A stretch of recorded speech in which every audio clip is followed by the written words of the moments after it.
to episode 42 of Glass Onion on John Lennon. And I've called this one Solo John and 8 Arms to Hold You. I've got a bit of a cold, as you might be able to hear, so I'm going to keep this intro fairly brief. So my guests for this one are Chip Madinger and Mark Easter. Chip actually contacted me a few weeks ago about this, and I was more than happy to have him on the show, and Mark.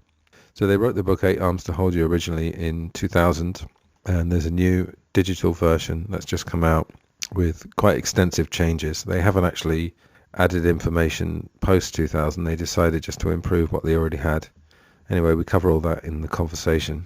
So this was a nice conversation. What I decided to do, since the book is basically about the solo Beatles, I asked them about the writing process of it, and then we briefly talked about the 4 solo careers of the ex-Beatles, but then it was pretty much John all the way. And we just touched on a few things like the political period, the utterly surreal week they had hosting the Mike Douglas show in early 1972, which I've subsequently covered a lot in a 1972 episode, which has been recorded and will go out in the next few weeks. And then inevitably, perhaps we went to the 1980 period, not the murder, but pre that, because as you know, I'm on a constant quest to try and find out the truth or get as many opinions as possible about John Lennon's state of mind and health and habits in 1980. So we get some good stuff about that. I've actually just recently recorded the long-awaited and still awaited Coleman versus Goldman show. That'll be a while though. That'll probably be in August. I'll publish that. There was also some speculation about what the anthology would have been like with all 4 Beatles. So yeah, it was a very fun conversation. As I said, I haven't been in too good shape this week, so I'm a bit late getting this out. So there's no frills here. There aren't audio clips in this case, just straight conversation. And as you've heard, a fairly brief intro. I got pulled up by one listener for one of my longer intros, which went 10 minutes or something like that. But there was some stuff to discuss. Just very quickly, since Gordon Rochford published the show that we did on his channel, I've had quite a lot of messages. I just wanted to read too, because these are always heartwarming. You know, I heard another podcaster recently talking about, as I've said, is it ego or is it just feeling that you want to connect with people? And I like to think it's the latter. You know, if it was just for my ego, then I'd probably have a video channel with my face on it constantly talking at you. But I like to keep it low key, and I like the audio format, as you know. But anyway, Tom Tirabasso, which is a great surname. Tom's been in touch before, and he said, "Hi Anthony, I just want to tell you what a great job you did on your latest podcast about John Lennon's psychology. The audio clips are very interesting and well placed. You're getting very good at what you do. I've heard them all and thoroughly enjoy them. I've always wanted to know more about the man, and you're giving that to me. I just wanted to know I really appreciate it." And then a gentleman called Paul Baxter wrote, "Hi Anthony, I got onto your podcast through Gordo, those conspiracy guys, and I must say that I'm enjoying every minute of it. But every time you mention a song by John or the Beatles, I have to keep going to YouTube to refresh or to listen to songs that I haven't even heard before, which is amazing. Your hour-long podcast turned into 2 hours, which is fantastic for me. Thank you for getting me back in touch with John and the Beatles. Brilliant work. All the best, Paul Baxter." So thanks, guys, for that. One idea I did have actually is to do a fan episode, to get someone to listen to the show regularly on to, I don't know, talk about John Lennon and the Beatles. I've got too many ideas, which has been my problem. So I just have to, sit back a bit and see which idea makes the most noise, so to speak. I suppose it's better to have too many ideas than not enough. But anyway, enough rambling. Let's go straight to the conversation with Chip Madinger and Mark Easter, and I'll see you on the other side with a few words. Enjoy. Okay, I'm delighted to be here on Skype with Chip Madinger and Mark Easter. They are the co-authors of 8 Arms to Hold You, the Solo Beatles Compendium. Now, I don't know how much you guys know about this show, but it is mostly Lennon-centric. But we also don't have any rules, so we can branch out into the other Beatles, and feel free to quote from your book, make references to your book at any point during this interview. So, welcome, first of all. Thank you. We had a little chat beforehand, so we've sorted out the weather. And we've mentioned the V word as well, which we won't mention for the duration of this talk. Yes. Whereabouts are you both? St. Louis. Oh, St. Louis, Missouri. Yeah, and about 60 miles south of St. Louis. So. Okay. Is that Midwest? Oh, yeah. As Midwest as it gets. I don't know much beyond that, yeah. Have you ever been to England? Or? several times. Oh, have you? Did you get to Liverpool? Mm-hmm.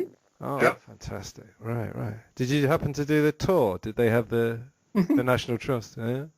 Yep. What did you think? Actually, my first tour was in '84 when I went. I was over when I was 19, Oh, wow. and that was when Beatles City had just opened Right, on Seal Street. I don't know if you're aware of that, but it was the first major attempt at a Beatles museum in Liverpool. I think most of that stuff's now in the Beatles story, but it was a pretty impressive structure at the time.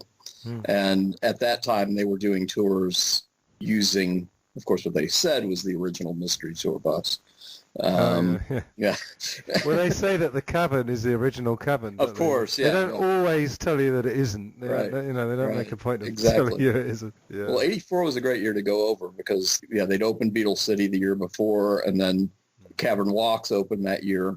Liz and Jim Hughes had a store in Cavern Walks, and then there was the other Beatles store, the one that's still there. So it was kind of neat to get to see that all fresh and new.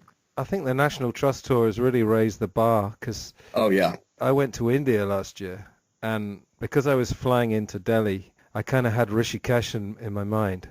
Mm-hmm. And in the end, I didn't go because it was the monsoon season. And I mean, I could have gone, but the weather, it kind of changes day by day. You have to just make plans on the fly. But someone was saying that when you go there, there's no actual evidence that they were there, which is not to say they weren't there, but you know what I mean? The National Trust has raised the bar. Like now it doesn't seem enough to just go to a place where they were with no kind of visual evidence. Right. Do you know what I mean? Right. Yeah, absolutely. And it's impressive. Yeah. Loved my times going there. So to both Paul and John. Have you been there, Chip, as well? Yes, I did the National Trust tours in 2015. I turned in Lennon Ology to the printers, got on the airplane, came back, and took delivery of all the books. So. Oh, right. Did you meet anyone over there? Any sort of Beatles people or anything? Was it like a research trip or a holiday or both? The one that I just took was holiday. All of my other trips, except for the first one, I think have all been research. Right. Because when Alan Williams was alive, which I guess he only died 4 years ago, I think, he was always willing to meet people. Like you just connect with him through. Have you heard of David Bedford? He's the one. When my wife and I married in '05, we got married in Scotland. We would have gotten married in England, but there's a residency requirement, so there isn't in Scotland. Yeah, so when we after we were done in Scotland, we came down to Liverpool, and one of our friends had bought us as a present a tour with David Bedford. And on that, we also got to see the Casbah, and it was great. So that was kind of a neat little jaunt. Yeah, David Bedford's a real nice guy. Like, he is. If you ever go to Liverpool and you need, anyone to help you, he's just... He is, yeah. He was a tremendous tour guide. We really enjoyed ourselves. Yeah. All right. So over the weekend, I listened to a few podcasts that you'd been on already, both with your other book, Chip, and with the recent stuff you've done. Having listened to interviews, it's not always the best idea because I'm suddenly thinking, oh my God, they've already been asked about this and this and this. Is there any questions you don't want to be asked or anything you've already covered that you don't want to cover again? Or? No. No? I don't think so. We'll tell you if we do. Okay. Yeah. Just make a noise like a, Silence. Silence, yeah. Okay, what I thought we'd do today is going to ask you some questions about the book. And then basically, really what I'd like is your opinions on a few things. Because Eight Arms to Hold You is technically a reference book. But I noticed, it's got opinions in it. It's, do you know the Doug Sulpy Get Back? Yeah. Oh, yes. I really love that book. I feel it's kind of in that vein, it's a reference book, but with some soul, And, which one of you wrote this about the John and Yoko track where they were shouting each other's names? A Warhol-esque torture test designed to try the patience of any fan. That sounds like me. Is that you, yeah? That's good. Yeah, I mean... I wrote that. That was a good one. No, I've got more, don't worry. When you talk about sometime in New York City. Yeah, I have to remember it was a while ago, yeah. Now, something I always ask all my guests, what's your Beatles/John Lennon origin story in sense of, I mean, you guys grew up in the USA, I grew up in the UK. It's impossible not to have the Beatles around you to some extent, but can you think of any song, album, book, film that kind of got you hooked, Mark? Well, for me, it was prenatal. I was born in May of 65. I had young parents, so, they owned all the Beatles albums up to that point and played them in regular rotation along with, other artists they liked. So it's always been in my DNA. The first Beatles album I bought with my own money was when I was 4, and I bought Abbey Road the week it came out. So yeah, it's just always been a part of me. I've always been a collector since I can remember of a lot of things. But yeah, in terms of the Beatles, that's when it began, was before I began. Really. I'm very impressed you had money at 4 as well. I was taught to do chores at a very young age, and and back then records were cheap. So, for a quarter, I would take out a little garbage, or I would, whatever it was, I would get a quarter for this, quarter for that. Yeah. I was good at saving. So I bought records from the time, 45s and stuff from the time I was, I can remember. Okay. So that was my first Beatles album purchase. Though. And when did, just a quick question, when did the American and British albums start to be the same, like the same track listing and the same titles? Was it Sgt. Pepper? Oh, was it Sgt. Pepper? Sgt. Pepper, yeah. Mm-hmm. Oh, yeah, because Revolver, you guys, sorry, I say you guys, you're not responsible, you two. Exactly. But they took off 3 Lennon songs, didn't they? Lennon tracks, yeah, definitely made it much more of a McCartney record. Right. Okay. And Chip, your origin story? Mine was more through radio. I got my first cassette recorder for Christmas, I think it was 1971, and I did a lot of open mic recordings on the radio, and I think it was WLS, so a lot of exposure to George and Paul and Ringo, and not so much John, because he wasn't necessarily radio-friendly then. And then I really got into the Elton John mania in the mid-'70s, and John had gone into the Dakota years by the time that I got seriously into the Beatles and collecting and the like. So my first Lennon album that I got at time of release would have been Double Fantasy. Right. We're going to come on to that, actually, Double Fantasy, because, the whole 75 to 80 period is one that we've been exploring on the show recently. But, Mark, you talked about prenatal. I remember reading in Tune In, George Harrison's mother used to tune in, no pun intended, to an Indian channel in Liverpool before George was born. Yeah. Yeah. As I said, it gets it sort of encoded. I really believe that. And so, yeah, what you hear has an impact. And so, as I said, from the time I can remember, I just was completely infatuated with the music that was surrounding me, and I wanted to know more about it. And that's where, that came in from the time I was an early reader. So from the time I can remember it's probably 68, 69, there were copies of Rolling Stone, things like that were around. Yeah. So I would just read them. I didn't really know what I was reading at times, but, I just always had an interest in what is behind this stuff that I love listening to. Yeah. And so that was from a very, very early age. And because of that, I knew what was coming out. So, you were talking about John. I mean, my first John album was Live Peace in Toronto, which came out not long after Abbey Road. So, I'll never forget that sky blue cover, and I covered it up with a couple of stickers of some kind because I thought it was a boring cover, at the age of 4, things like that. So, wow, you're very precocious. Yeah. Very annoyingly so. Annoyingly so. Right. Yeah. Okay. Yeah. I remember I was at my first Beatle Fest in 77 when I was 12. It was the first one in Chicago. And do you know Wally Pedrazik and Harry Castleman, the ones who wrote All Together Now, the original Beatles discography? No, I know the book. Are you familiar with the book? Okay. Well, they were speakers, and, I was asking them all sorts of questions that, no 12-year-old should know anything about. Things about why is Love Me Do? Why did they get rid of the master tape for the single version of Love Me Do? So, stuff like that certainly none of my peers had any interest in whatsoever. And they wrote in my book when I had them autographed, you asked some really good questions for your age. So, as I said, I've always been inquisitive in that way, and as you say, precocious, but again, tried not to be annoying about it. I had a strange... We still get Christmas cards from Wally to this day. That's right. Oh, yeah. Yes. Yeah, I had a strange quirk. I got very into black and white movies when I was about 12 or 13. Like, I became like a Hitchcock Loved Alfred Hitchcock and like 50s sci-fi, Invasion of the Body Snatchers and Incredible Shrinking. Yeah, and I remember hiding them from my friends at school because when you're at school, like you're not allowed to like anything that's old. Exactly. Everything has got to be current. So I got a got memory it. of that.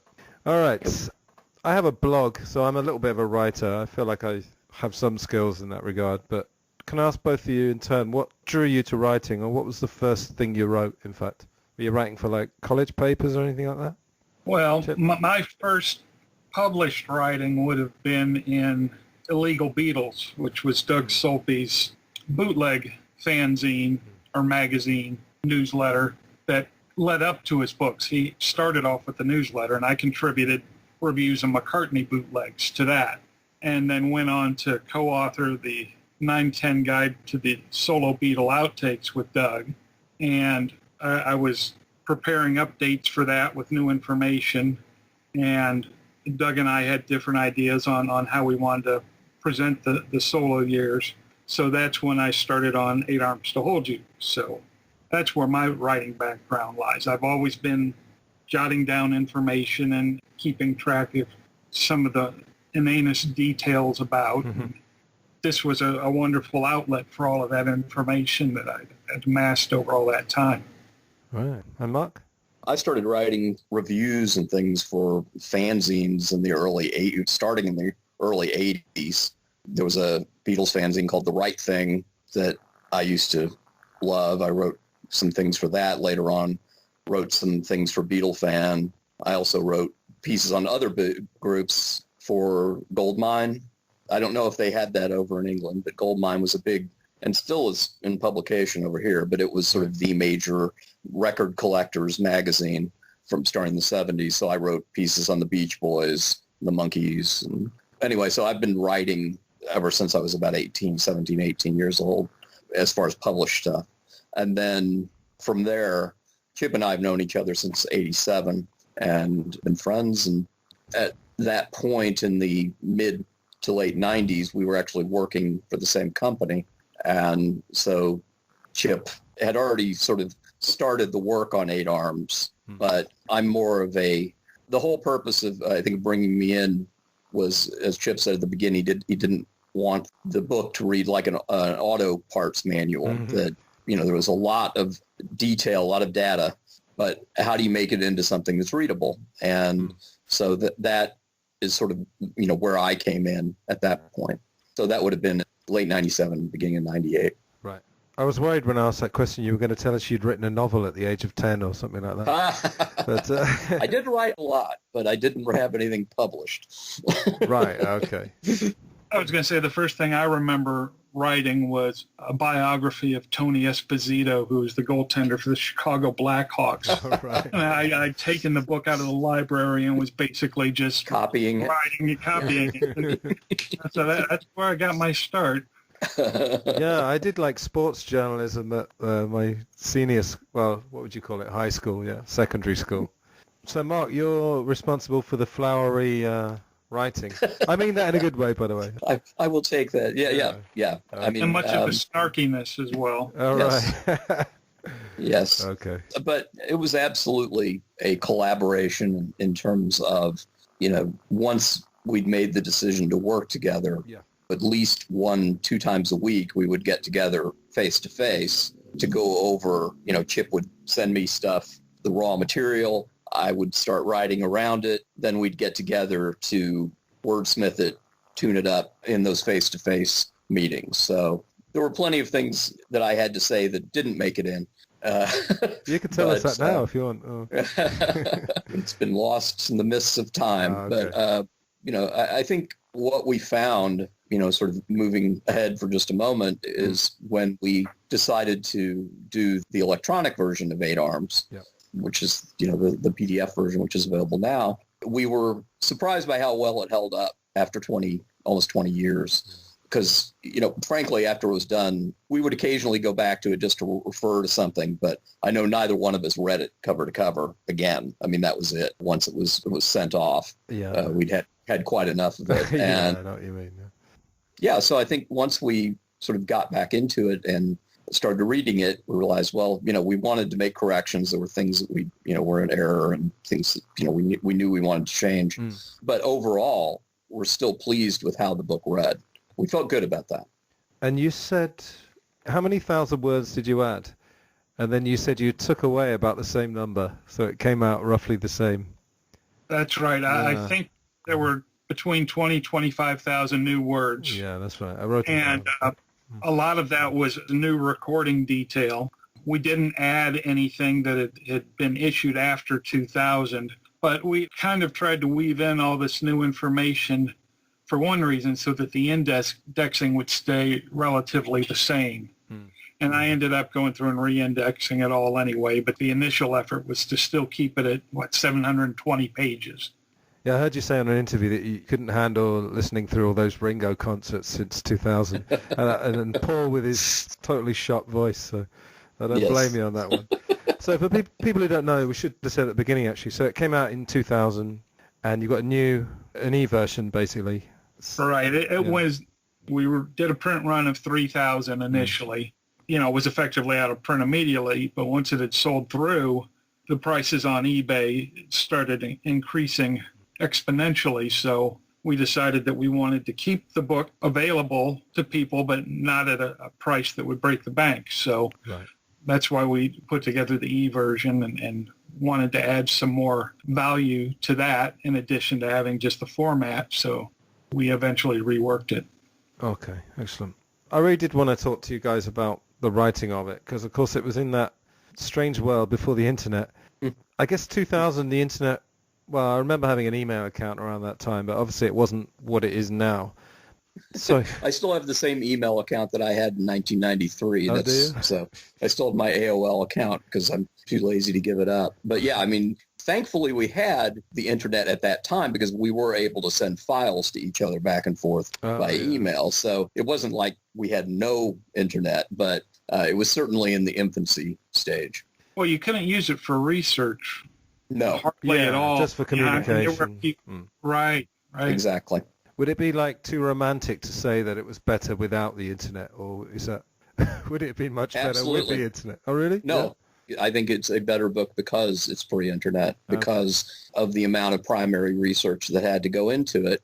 That's one of the main reasons why, frankly, it isn't as error-ridden as a lot of other books that have come along since, because, the whole purpose of primary research is to go in, look at contemporary reports, look at material that is not regurgitated on the internet 15 times by different people. So, yeah, I think it's a better book because of that. Okay. Well put. Yeah, very good, yeah. How do you... Hey, I'm a writer. Yeah, well, there you go. What I really want to know is, how do you make a start with a project like this? Did you know how immense it was going to be? I guess you had some idea, but did it evolve while you were doing it, or did it end up more or less the kind of book you'd started off writing? I think it turned out to be what I envisioned for it. It was basically put together because it was a book that we wanted that hadn't been written yet.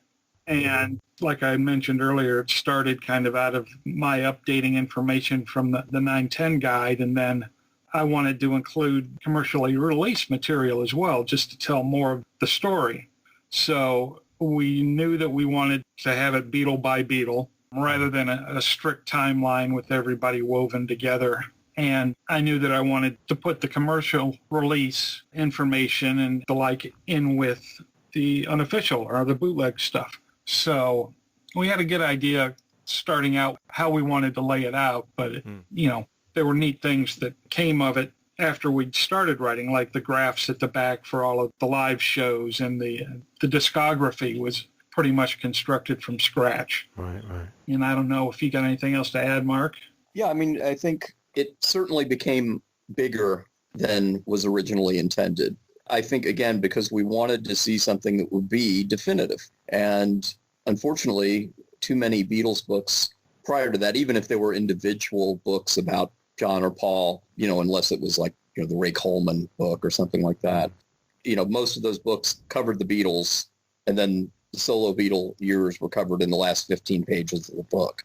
And it was always frustrating because you were always waiting for a book that would go into detail about what happened post 1970, and it wasn't out there. So we knew it was going to be an immense project. I don't know that we intended for the book to end up being quite as large as it was, but in the end, that's what had to happen because we wanted to say what we felt needed to be said about the material within. We self-published, so we didn't have any constraints in that regard beyond that. I think we had to work in 24-page increments for the binding. Right. So that was really nice, is we could put it together the way we wanted to and didn't have a publisher telling us that this is how it should be. That's useful.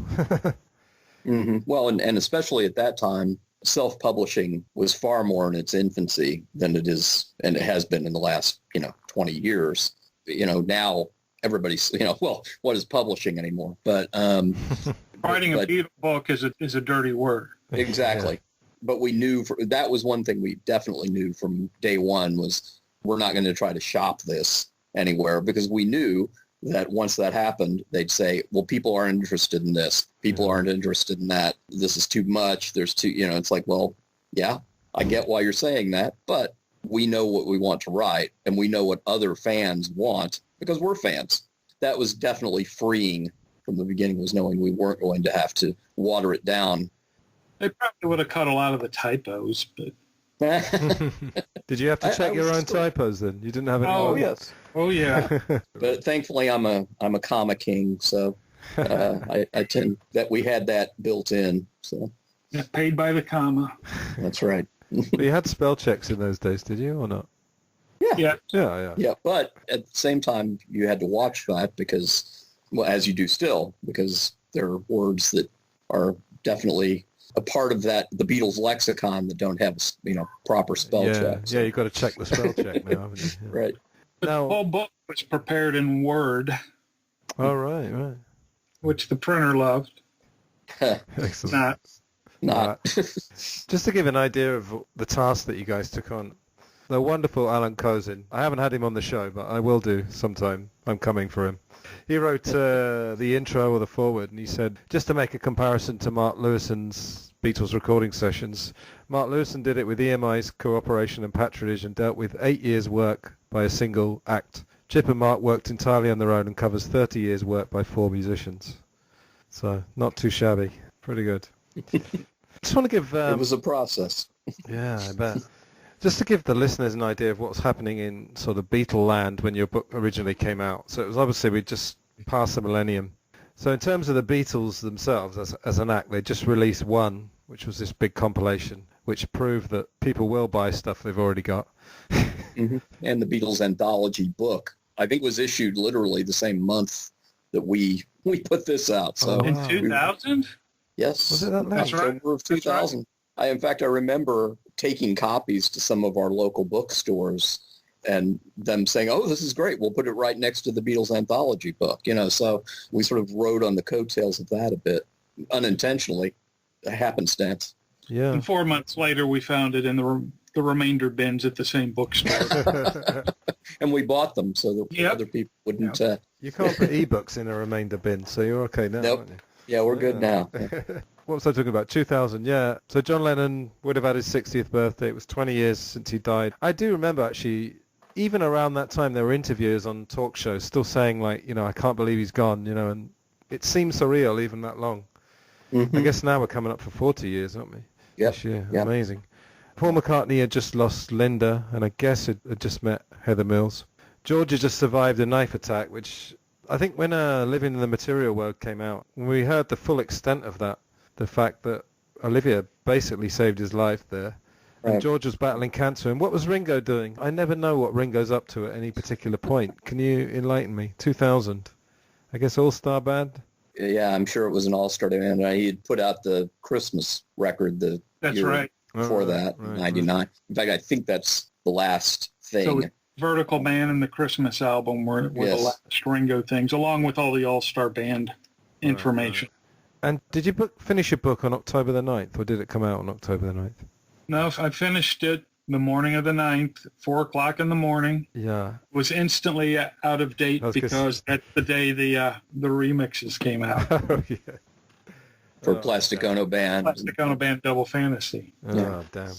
Well, I guess you have to be resigned to the fact that information's always changing. So exactly. But you had your book and that's out part. Well, and that's part of the reason why we made the determination when we did the ebook that we were going to leave it in 2000. We've gone through, we've corrected things, we've made sure that, to go through and, obviously correct typos, but also add new material as far as the stuff that was already in it. Mm-hmm. But we didn't go past 2000. We didn't update the sources. That stuff was all left as is. So, I mean, that's fair enough, because to cover another 18 years, that's a lot. Sure, the next generation to handle. Yeah, exactly. Yeah, there you go. Yep. Yeah. Pass it on to them. Okay, from now we've covered the book. I'll give the links out at the end of this talk. I just want to riff on mostly John Lennon, but the solo years, and mostly I just want your opinions, because I'd just be interested to know. So I don't know if you read this in my email earlier today, but both of you in turn, I'd like you to comment briefly on each Beatles solo career in reverse order. Now, I know it's hard to compare because John only had 10 years and Paul's had 50, but can we do that? Okay, so you want to start with... Who you think are the worst of the four? Oh, okay. Yeah. Okay. Well, I hate to say worst. less great. Yeah, but I think just, as a result of who he is as an artist, quote unquote, Ringo's just unfortunately got to be in that position. Although, the other part of that is that Ringo, given who Ringo is, had a pretty astonishingly successful solo career from 1971 up until 75. He had number ones before John did. So, in terms of a commercial success and certainly with the Ringo album, that was a good piece of work. So, there were highlights, but lowlights because, again, there was only so much that Ringo could do. And he was definitely dependent upon others to make his recordings what they were. Is that good enough? Yeah, I was going to say, okay. Ringo has definitely made the most of what he's got to work with. Okay. Yeah. I just wasn't sure how in-depth you wanted to go on each one. I mean, no, we'll get into certain areas in a second, but okay. That's great. Actually, what I do want to know, because I know John's solo career pretty well. I know Paul's up to a point, but did Ringo actually, I know obviously he wrote a few songs in the early 70s, but his albums of, say, I don't know, the last 30 years, does he generally write, or is it this sort of case where you've got 5 or 6 people credited on each song? Yeah, pretty much. I mean, it's a group effort, and his name is always in the writing credits. But, how much does he do? Only the other writers know. So. Yeah. So who would you put third then? That's where it gets tough. Yeah, because there's all different lengths of career and everything. Yeah. Well, and they each do. They shift with the era. When you right. think, Exactly. So. It was more of kind of a fun way to ask the question, really. But sure. But, when it comes to maybe frustration level, for me, it would be George next, because I love his work so much. And yet I'm sure he has masses of unreleased material. There are whole gaps of time where he was obviously still recording and he just wasn't releasing anything. So my frustration with George is the fact that I know there's much more out there that we've never heard, but he wasn't interested in playing the game like Paul in terms of having product out all the time. So that also allows his catalog to be curated a little bit more closely. Perhaps it's better in one way that there is less, because one of the other two that we're about to mention, I think. Right. Well, that which leads us to Paul. Yeah. Because Paul, is a craftsman, and he's released some incredibly wonderful work, and he's released some incredibly awful work. But there's no way in, as you said, a 50-year solo career that you're going to be consistent. There is no other act. I don't care who it is. I don't care if it's the critically lauded people like Neil Young or Bob Dylan. They've all had their down spots. Yeah. But Paul's needed editing, and he's never had, since John, obviously, but really with the exception of Elvis Costello, he's never really worked with anyone who had the strength to say this, Yeah. I will say Nigel Godrich with Chaos and Creation. That's the reason I think that's such a brilliant record, because he was forced to go places he probably didn't want to go. Someone described him as a compulsive songwriter. That sounds about right. I mean, I wanted to just make a comment about it, because I am a songwriter. I'm not Paul McCartney, but when you know how to write songs, it's actually not difficult to write an okay song. Like if you're Paul McCartney, it's not difficult. But there's not enough. I remember last year sometime, I had a night when I listened to, I think, Red Rose Speedway, Venus and Mars, and Back to the Egg, like back to back, because I hadn't really heard those albums much. And I just thought there's a few standouts, but there's lots of middling. Mm-hmm. And I think he can do that so easily. He can write, a 7 out of 10 kind of song. Yeah. And when you know what to do, it's really not that difficult to write a song, Mm-hmm. But, well, I think he's just not been challenged, especially during that time. I think when you have someone who you're working with, whether you're writing with them or not is irrelevant in the case of Lennon McCartney. But the two of them had to sort of impress one another during that period. And I'm sure it was freeing in many ways for Paul because he didn't have to up his game quite as much. But that's one man's opinion. So. I mean, Mark Lewison worked for him in the 80s, and he said on a couple of interviews that was kind of the case. If anyone got too close or questioned him, I think there was a drummer they worked with. They had that really good late 80s band with Robbie McIntosh. Yes. Which I think was a really good band. I think that they had a young drummer who challenged him about something, and he was kind of out the door pretty quickly. Yes, yeah. Yeah. I'm trying to remember who they were close to. It was Mitchell Froome who said that there were technical issues with Chris Whitten. Yes. Oh, Chris Whitten. Oh, that was it. Yes. Yeah, that's the drummer. Yes, and so he was replaced, with Blair Cunningham, who'd been, in the Pretenders and Haircut 100. And so right. He was much more of a, laid back guy. So yeah, because he brings out a lot of concert films. He's brought out a few. Oh, yeah. I like his band, but there's a few bits on this concert video where they're really like fawning, and it's a bit cringeworthy. And I actually think they're a good band, but there's not too much edge to it, which is fine. I mean, they make the songs sound good, don't they? Yeah.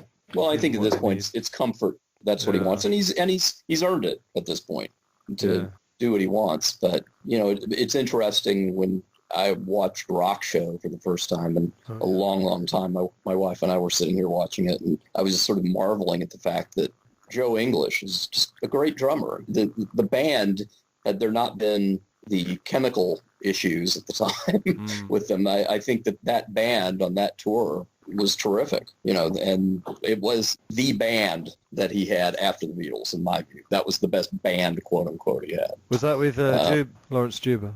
No, it was with Denny and Jimmy McCulloch. Right. And Joe English. It was the closest thing he had to a real band after the Beatles. Right. And it played as such.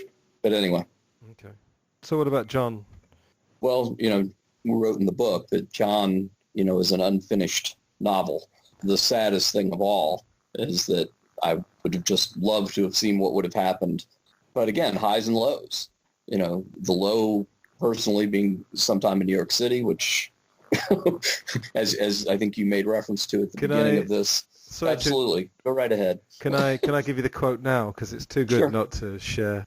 Instead of John Yoko taking a page from other artists such as Phil Oakes, who managed to write timeless protest songs, they instead unleashed a didactic batch of half-baked songs that sounded as if they'd been penned by a high school current events student.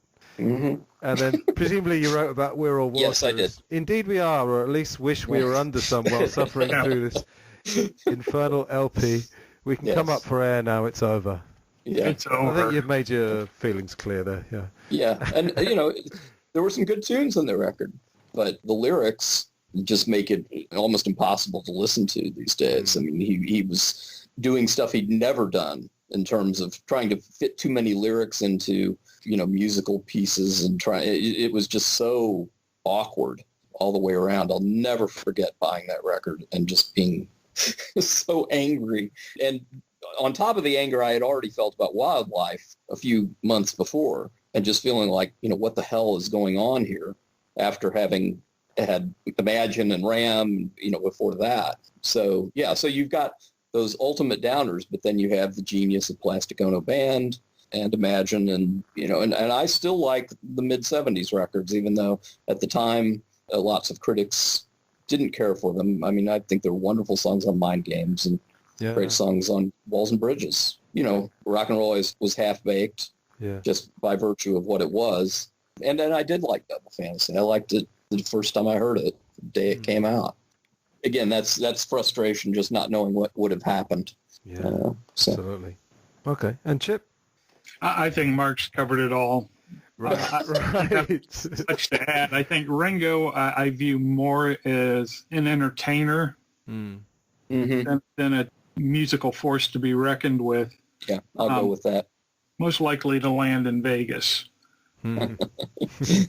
George, it was just a case of he left us wanting more, which was a great place for an artist to be because his output, it was the most consistent out of the four. Paul, could talk for hours on Paul and the different phases of his career. And John, it was just a matter of, what could have been. I think he would have really embraced the internet and would have exploited it to no end. He was very much about being in the moment and wanting things available instantly. He would have loved all this, yeah. We said Twitter would be perfect because he could lie in bed, either maybe stoned, maybe not, and just kind of tweet out this thing like, love to all the world, or something along the lines of I am he as you are me, etc. Something like that, and it could reach the world in an instant. But we also said he'd probably spend a lot of time deleting angry tweets and apologizing to people. we reached that conclusion. I think we got Bowie probably would be the closest substitute for John from the 80s until now. Yeah, and Bowie was actually well into technology, wasn't he? Yes. Yeah. Oh, absolutely. Yeah. Fantastic. Okay, it's going to be fairly random questions from here. And again, these are going to be more or less all John Lennon. To do with Yoko Ono, I don't know if you read a lot of Beatles books. Have you ever read Tony Bramwell's book, or are you aware of that? Yeah. When I read it, I had to laugh because there's so many glaring inaccuracies. Like he had Jimi Hendrix hanging out with the Beatles in 1964 or something, yeah. And he had John Lennon. The famous speech at the Foyles when he was hungover, and he said, "Oh, God bless you all." He gave the shortest speech ever when he was right. And Foyles is a big deal certainly was then. Yeah. I think Tony Bramwell said he dropped acid before then or something. But Tony Bramwell paints this picture of Yoko literally just following him and latching onto him, and him rejecting her for a year or so. Did you gain any insights in that? Like, what was the nature of their relationship?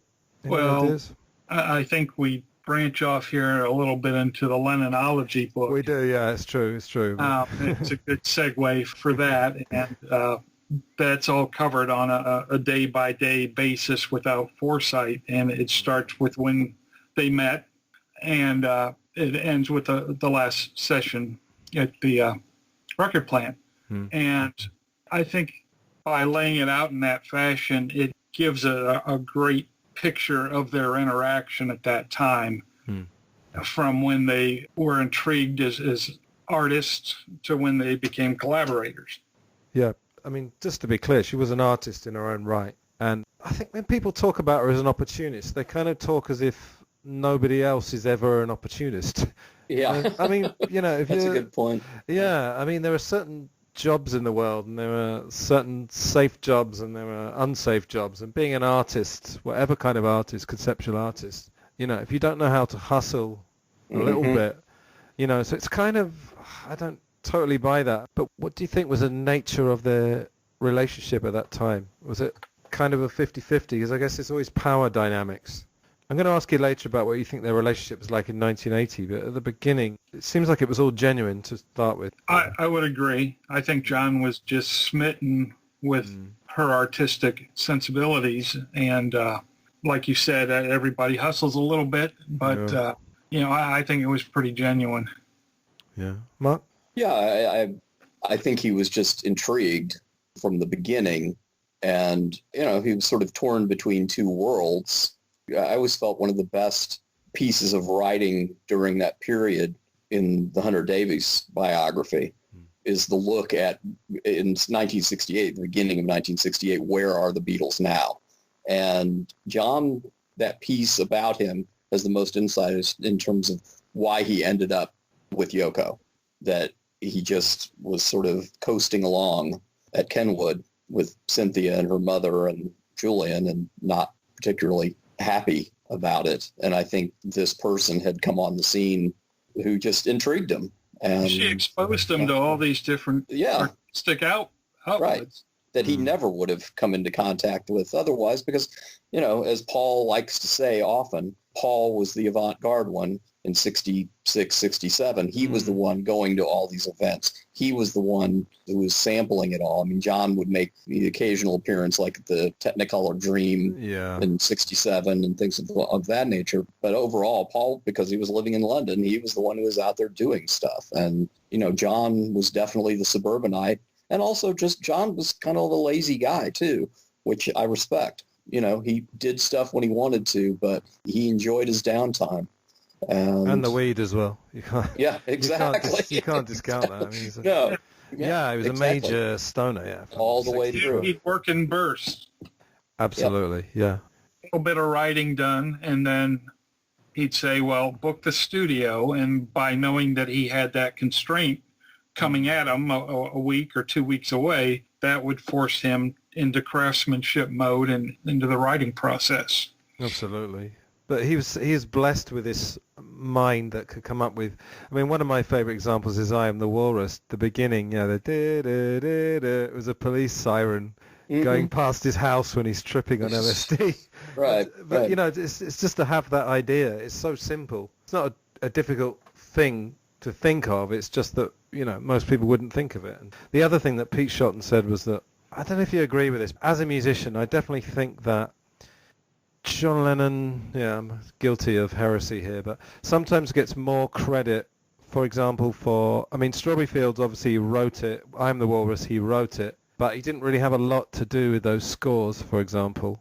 And one of the other things is that Pete Shotton used to watch him playing at the piano, and what John Lennon would do was he'd take a chord, like a C chord, and he'd kind of lazily just move his fingers up and down the piano, and he would create these chords which sounded then very impressive, like diminished and augmented.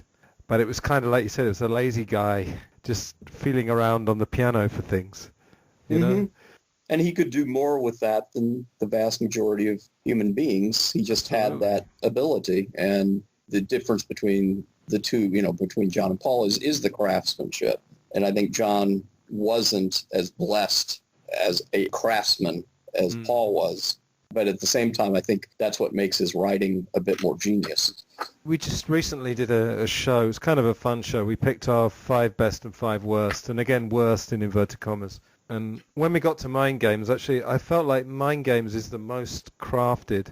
Because it's kind of half of a really good album. There's some, I can't remember what's on it off the top of my head. One Day at a Time's on there, isn't it? You Are Here is very good. But it's one of the rare occasions where all the songs are more or less the same tempo. Obviously, Mind Games is a bit different, the song, but that seems like the most crafted. I don't know. It's a bit homogenous. It's also difficult because sometimes, and certainly when it comes to writing about this stuff, you do have to separate out.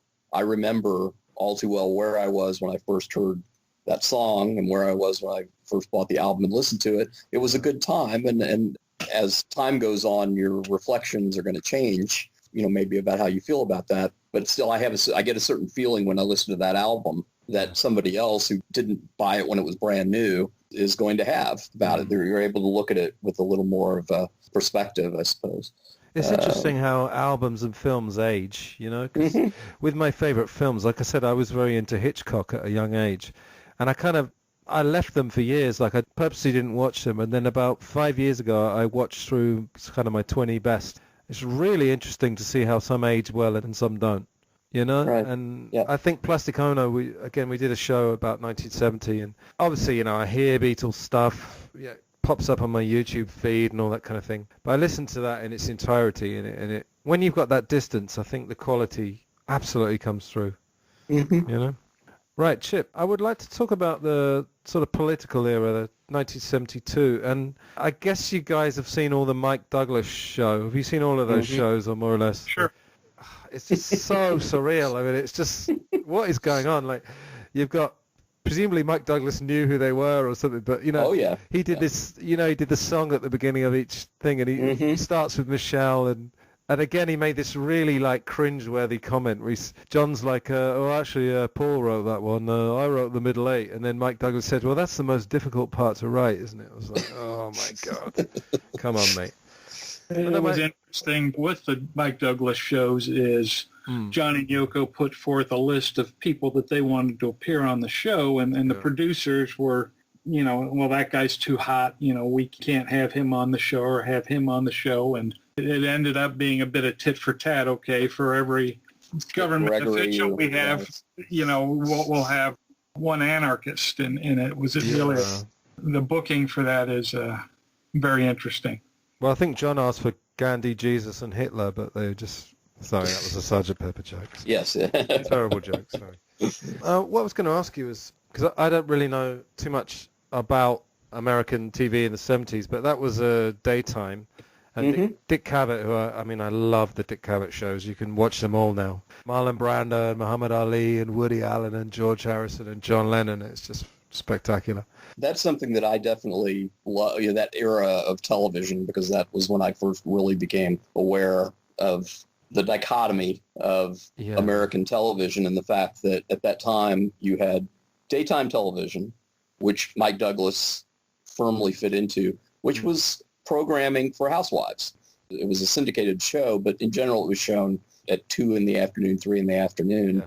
And so the difference between a Mike Douglas, who again was, an entertainer, someone who had been around for years and years, had been a recording artist and was given the show because he was an acceptable guy and someone who was not going to ruffle a lot of feathers, because you didn't want that, in daytime programming. Now, when you talk about somebody like Dick Cavett or David Frost or somebody along those lines, you're talking late night television. And so you could have a different sensibility at that time and someone who was going to do different things. The thing I think is fascinating about John and Yoko being on Mike Douglas is the fact that they really tried to bridge that gap on both sides. And it was absolutely revolutionary television watching. I'll never forget that. My wife and I talk about that a lot. My wife remembers taking notes and stuff from it just because it was such unbelievable television viewing at that time.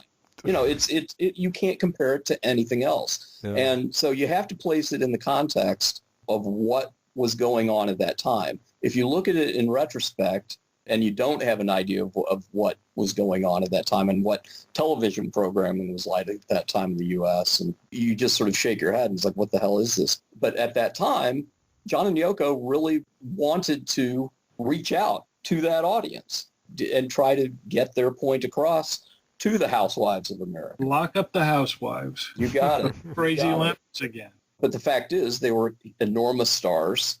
And for the Mike Douglas show to be able to have gotten their services for an entire week, because that was the way the show worked, is that you have a guest host who would be on for that week's shows. So, yeah, it was...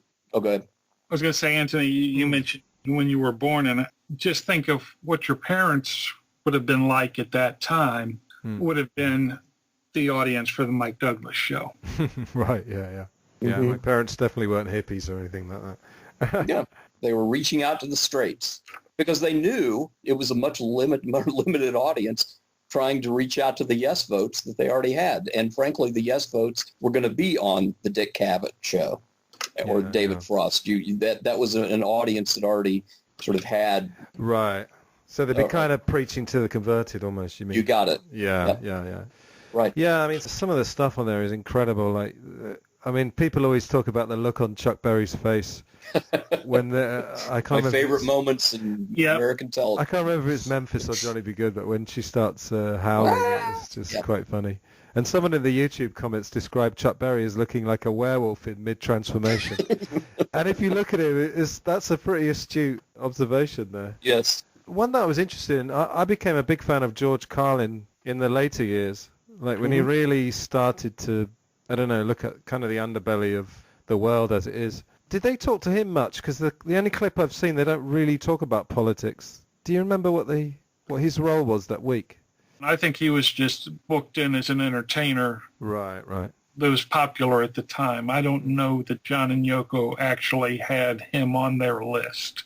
Yeah, it's a shame because, if they'd caught him a few years later, because I think he had a big kind of awakening, if you want to call it that, or transformation in the 70s.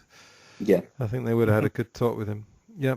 So in terms of the political activism, do you think John and Yoko were actually naive, or do you think they actually knew what they were getting into?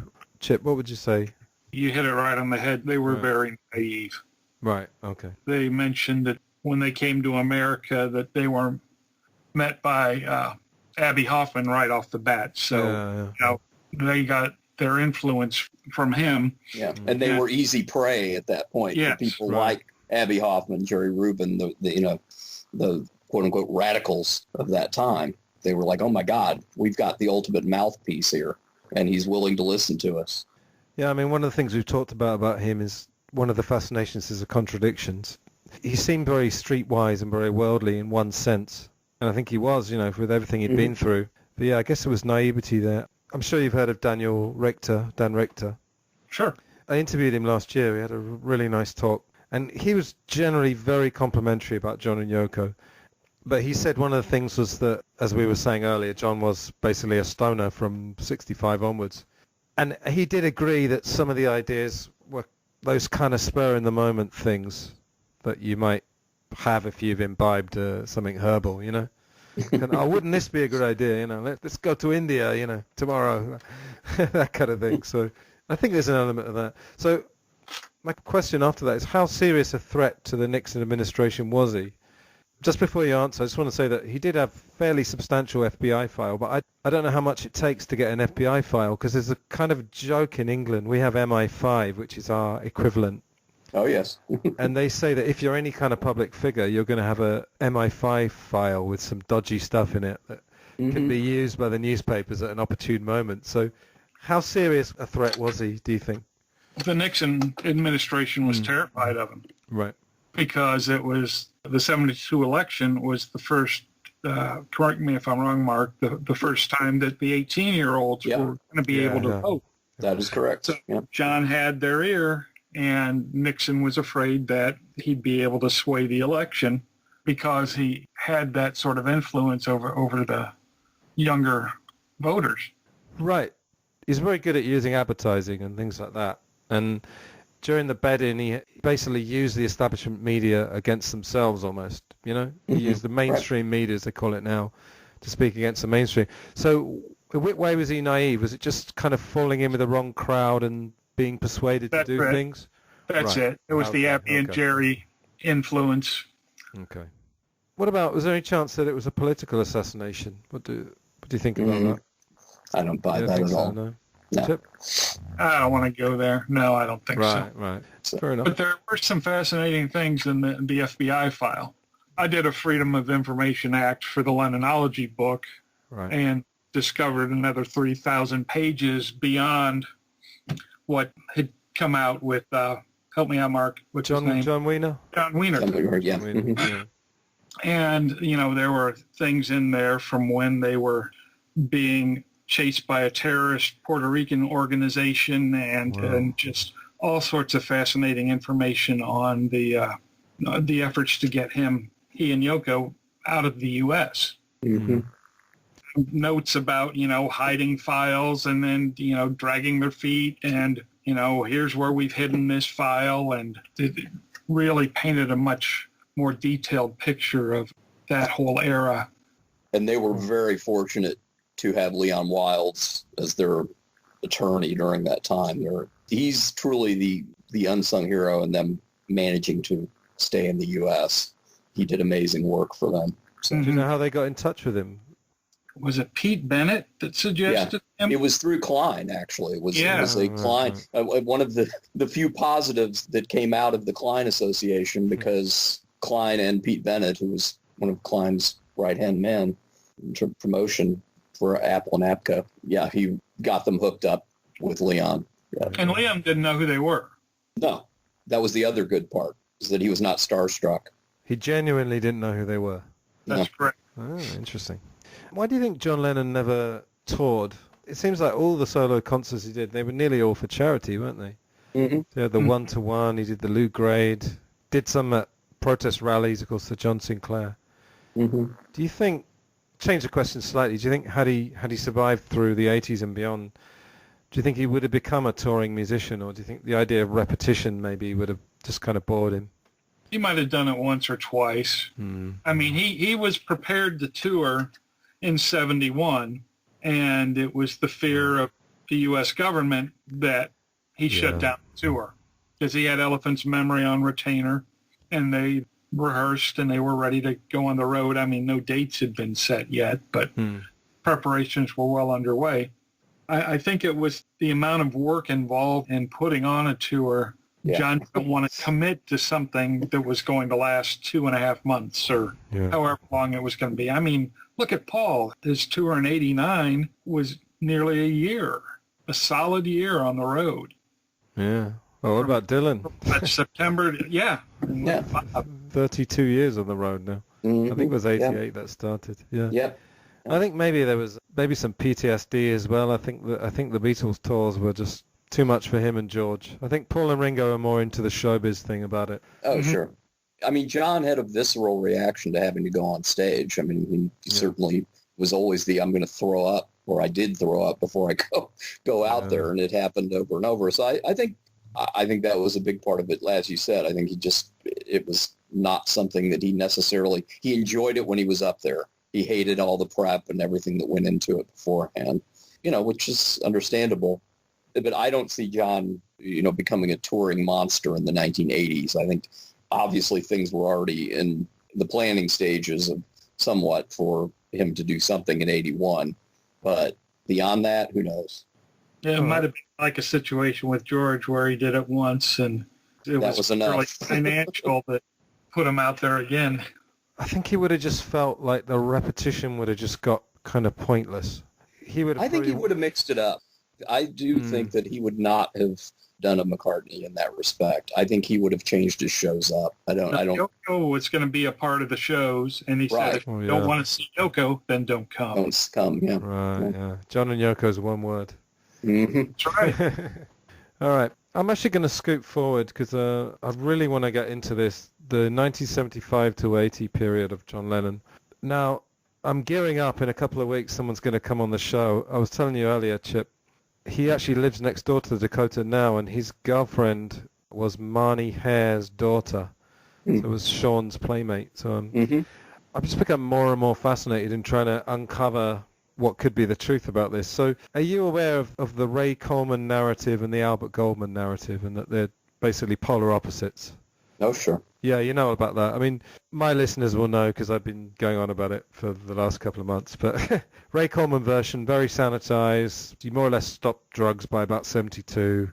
His kind of demons had been more or less slayed. He was madly in love with Yoko, etc. And then the Goldman version was kind of a wasted, paranoid drug addict who spent most of the time in his room. So, not to put you on the spot, but where on that kind of pendulum, where do you sit?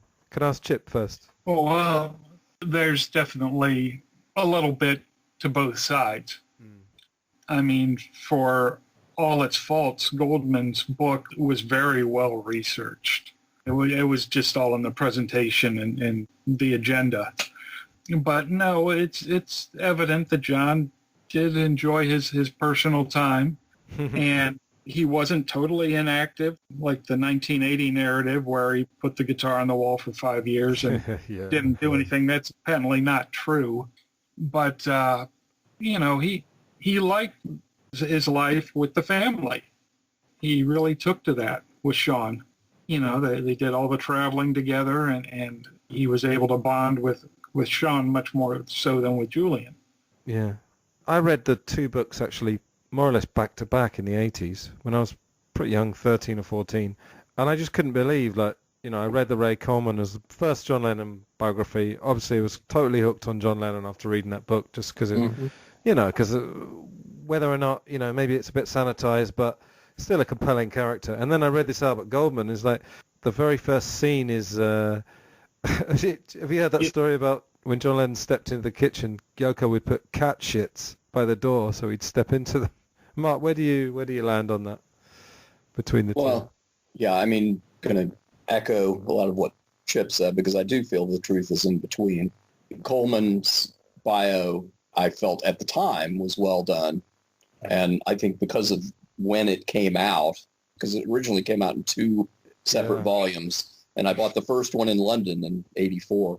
So, I felt at that time it was the book I needed to read about John, because everything was still so fresh as far as him passing. And I didn't feel necessarily it was completely sanitized. There's a lot of dirt in it, but comparatively, having read the Goldman Elvis book several years before, because I'm an Elvis fan, his biography on Elvis from 1981, it's just full of hatred.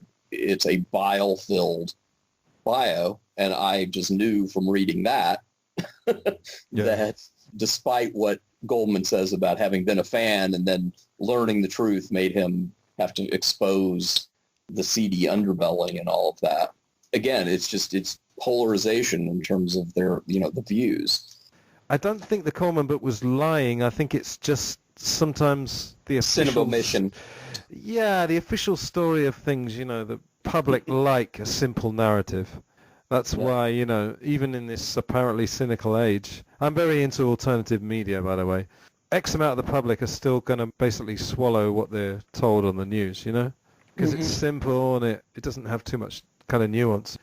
John was a human being, and he was imperfect, and he had a lot of faults, and I'm sure there were plenty of times during that 75 to 80 period that he was extremely unhappy, and there's audio evidence of it.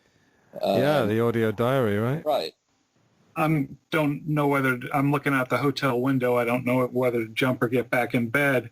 Yoko had the song Age 39 looking out of my hotel window, and John was echoing that as it was his 39th birthday. So it was just kind of an in-joke on the tape. Yes. Okay. Yeah, but of course, if you don't know that... Right. Well, no, I was actually referring more to the September 79. Right. No, that's the one we're talking about, too. That one's actually 2 pieces. There's some of it that was recorded in September, and some of it was recorded in October. Okay. Yeah, but overall, you can tell from listening to that John is not in the best frame of mind. It's not a happy listen. Fascinating, but... It is. Oh, completely. Some people's interpretations of it are just, Fox News. Yeah. I mean, gossipy. They're twisting it as much as they can. I mean, I don't. We won't get into this. No, we know what you're talking about. Yeah. I mean, suffice it to say, in my other life, I'm a personal counselor. So right. We're at a college. So, I've been doing that for 20 years. And, I'm not going to get all psychological about it. But, the fact is, John probably would have benefited from some form of psychotropic medication. I think he had elements of manic depression, or at that time, what you would call it, or bipolar now. Bipolar. But at the same time, that influenced his work. So what do you do about that? But yeah, so I think he had incredibly up times during that, late 70s period where he felt totally, in tune with the world and happy being a father and happy being the stay-at-home person he was. And then he had extreme moments of self-doubt and not knowing if he was doing what he should have been doing and am I, where I should be. But that's being a human being as well. So I think everybody, has those moments in their lives, am I where I should be? And John Lennon just happens to be, an incredibly famous person whose every move and just dissected. And especially during that period where you don't have as much information, but Chip did a fantastic job in Lennon Ology of, fleshing out that period quite a bit. So, yeah, I think because the public generally have quite a sort of innocent view of drugs. Like people talk about drugs as if all drugs are the same. And I think people find it hard to kind of accept that he probably got stoned and was very productive at the same time. And that, you catch him on a certain day. I mean, I always think that, the Andy Peebles interview. I mean, I grew up listening to Andy Peebles on Radio 1 here in England. Mm-hmm. I think Andy Peebles, when I listened to him talk about that, obviously, he was very shaken because he got back to England and heard that he died. When they were just coming back to England, very happy with this interview. But I think John Lennon knew how to turn it on because he'd been in the public eye for nearly 20 years. And I think for Andy Peebles to say, he was desperately happy on that based on like 3 hours, and I'm not saying John was kidding him, but you know how it is. These guys, they know how to, he's not going to get stoned before he meets Andy Peebles. He's going to make sure he's clear-headed, and he's got all this charisma anyway. So all he's got to do is be straight, and the charisma will come out. Right. I had this bad experience with being stoned and talking to the press back in 1966. Oh, right. So in the interim, he learned how to handle the press. Yeah. But I do think that your point is, and that's something that's always struck me in the almost 40 years, unbelievably, since those interviews occurred. Peebles was obviously going off a script. It's like, okay, now in 1973, we come to mind games, and we do, and I think John knew how to roll with that. And it shows. It's a very entertaining interview. It's not terribly in-depth. Peebles he was looking at the work. He wasn't looking at what was the inspiration behind this or whatever. He was talking about the work, which is great, and I think that John respected it on that level. I think, the RKO interview on the 8th is much more insightful just because of the fact that the questions were different, and it was much more of a philosophical interview versus more than the music. Just looking at the music. So, but at the same time, I'm very grateful for all of us that he was able to do those interviews, and that, they've become more widely available. So I think that, they showed different sides of him in a very short span of time. And, thankfully we have those. Yeah, they're so special because we've got so few of them, Mm-hmm. They've just gone into legend, yeah. Mark, I'm actually a psychology major. I'm very interested in that side, and I'm just qualified as a life coach. So cool. I had a therapist on the show, so I'll send you that when I finish. I'd love to hear it. Yeah. Yeah, it was interesting. I mean, he made it clear that he wasn't diagnosing John Lennon, but I was able to. I would never try. No. I mean, I was able to just talk about some psychological concepts, and he said, sure. This might apply, this might not. Yeah, that's exactly the way I felt. Yeah. I think the thing with that you said about the guitar being hung up, apparently, I think I got this right. When I read Philip Norman's book, apparently there was one guitar that was hung up there. That's correct. So, as he's telling that story, he's probably in his mind, he's thinking, well, I'm not lying. There was a guitar hung up for 5 years. He constructed a narrative for that time. And it ran through every interview he did, whether it was the Newsweek interview or the Playboy interview or the RKO interview or the Peebles interview or any of the other ones, the smaller ones. But that was the narrative that he constructed for that time because it did read well. I did nothing for those years. I was, baking bread, and I was happy doing that, and I was a house husband. Is that sanitization? That's up to the individual to decide. That's the narrative that they chose to present during that time. And John and Yoko did that throughout their career, presenting narratives and couching things in different terms. And that was just who they were. They knew how to present themselves. And maybe it's just, as I said, what people wanted, really.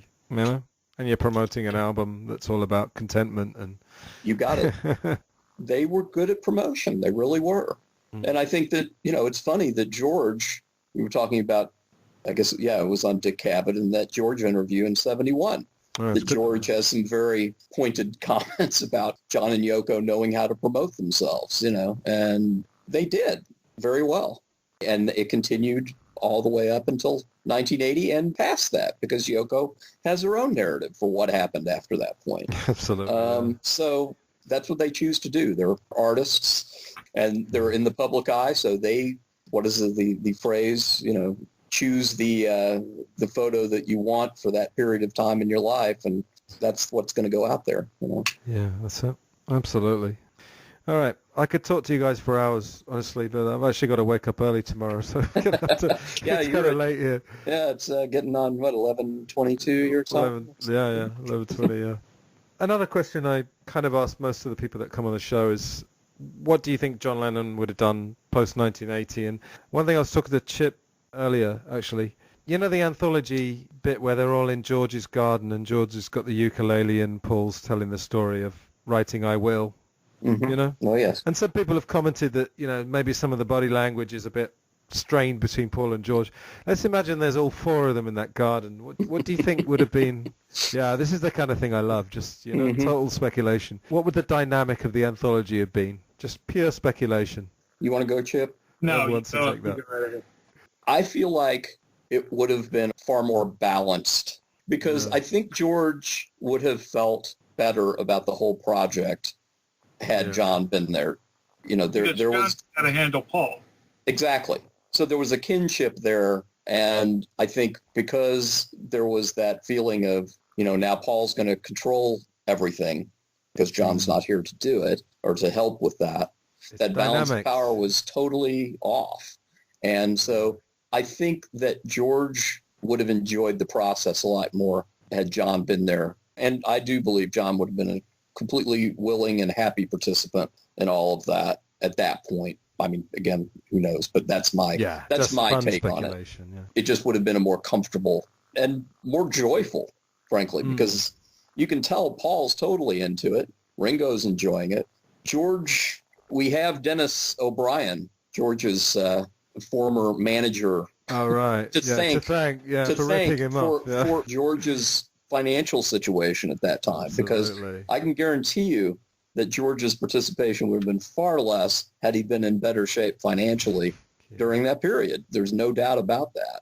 So, thank you, Dennis O'Brien, who lives across the river in Illinois now, apparently. But having not had the financial stability that he once had, he was pretty much forced into the participation that he gave in Anthology. But, I think John would have been the balance that was needed in those garden sessions.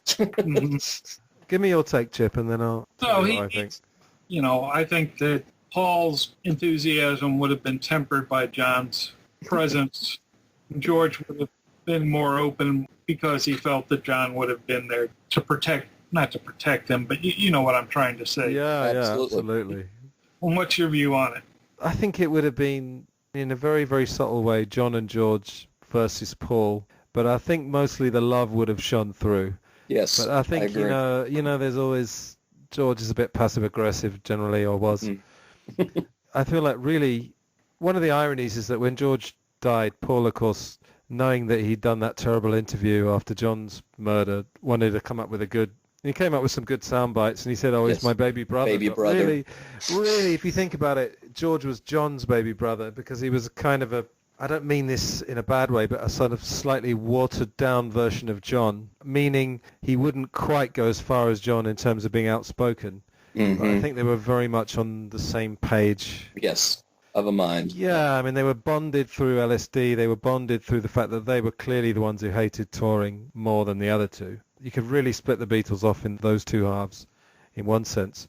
So I feel like George is kind of taking this back seat, and when they're in the studio, they're listening to Golden Slumbers, just kind of quite a random take. And George is like, is this off Let It Be? Or, and that could have been a genuine mistake, but I almost feel like he wanted to be wryly looking at it. And because sort of undercutting the moment.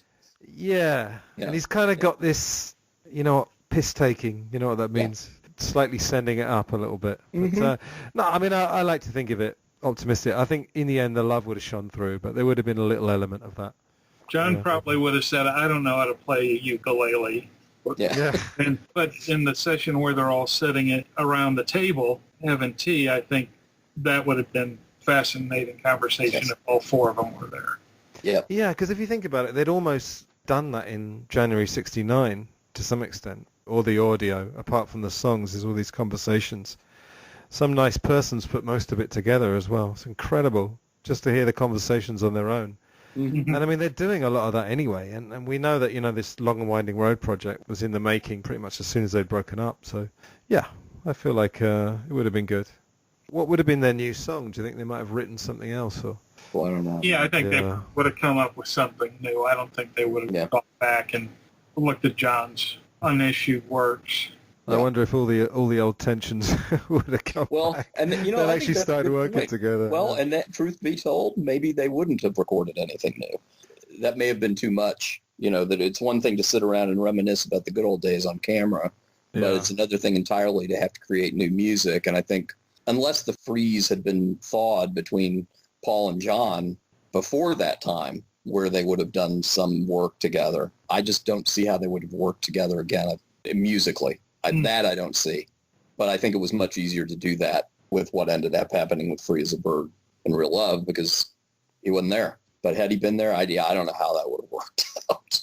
Yeah, that would have been interesting, wouldn't it? Yoko would have been there. Yes, exactly. Oh, yeah. But would John Yoko have stayed George's together? Biscuits again, yeah. Would John Yoko have stayed together? We won't answer that now. That would be a long tangent. Yes. But... All right, guys. Like I say, I could talk to you for hours, but just quickly, can you tell us where we can find the book? And any other projects that you're working on as well, please? Well, right now, the latest output has been the digital version of 8 Arms to Hold You, which we're calling 8 Arms to Hold You Remastered. It's strictly available in digital form, and it can be found at www.lennonology.com, where we house the information about the day by day that Scott Riley and I wrote, which is Lennon Ology Strange Days Indeed. And I still have a handful of hardback copies and plenty of paperbacks, but that is not available in a digital form. So you can get the 8 Arms to read while you're waiting for your Lennon Ology to show up in the mail. All right. Nice. Have you got future projects coming up, Chip? The last thing I did was talk to the nice folks that put together the Family Way film and did a talking head interview for that. And I think that comes out this week in the UK. And I'm still plugging away on future volumes of Lennon Ology, but that's all I've got in the works right now. I might be in touch with you about that, actually, Lennon Ology, just to let you know. This is a John Lennon show. So. Yeah. Mark? No future projects. My primary thing of late in the last probably 15 some years is that I work as a consultant on projects through my friend Andrew Sandoval. I don't know if you're familiar with him, but he's the one who has done lots of reissues for Rhino, and so just doing work on everything from the liner notes, helping out with those, to source material and things of that nature. So even though CDs are starting to go the way of the dinosaur, it's still exciting to see your name on a CD. So yeah. They proofread my stuff. That's right. Yes. Yeah. All right, awesome. Just stay on the line for a sec, guys, and we'll do the official goodbye now. So, thanks a lot, and good luck in the future. Thanks so much for having us. Thank you so much. Bye. Been fun. Bye-bye. So there you have it, episode 42. Thanks to Chip and Mark for contributing to another good episode of Glass Onion on John Lennon. So once again, the book, 8 Arms to Hold You, originally published in 2000, a new digital version is out. One thing I forgot to mention in the intro was that Chip Madinger also wrote the book Lennon Ology. And as I mentioned in the conversation, if I ever get to that book, there's just so many books out there, but I'm definitely excited to read that. He sent me a PDF of the first 70 or 80 pages, and it's amazing stuff. So I'm sure I'll get Chip on at some point in the future to talk about that book. One of the little nuggets that he uncovered was that it seems pretty clear by now that John and Yoko's famous first night where they recorded Two Virgins and got together was in fact before the trip to New York that John and Paul made to publicize Apple. Puts things in just a slightly different context then, that trip. Rather like finding out that Paul actually took LSD in December 65 rather than autumn 66. So he'd taken LSD by the time of Revolver. We're going to get onto that. We've got an episode about drugs and the review of the book Riding So High. That's in the pipeline as well, or in fact already recorded. As I said last time, I'm way ahead of myself at the moment. So the next show is going to be a talk with Ben Burrell, whose day job is as a DJ for Absolute Radio, which is, I believe, an offshoot of Virgin Radio in England, but very popular station. The reason I contacted him is that he's got a Bob Dylan podcast, and we had a great conversation about the relationship between John Lennon and Bob Dylan through the years, which has actually been continued after John Lennon's death. For example, Bob Dylan wrote a song about John on one of his recent albums, I think the last album of original material, before he went on this Sinatra kick. So that will hopefully be out in a week's time. And in the meantime, please subscribe, rate and review the podcast. I had a couple of new reviews and some ratings recently. It only takes a second, it all helps. So yes, I will see you very soon. Thanks very much for listening. Take care of yourself and all the best. Goodbye.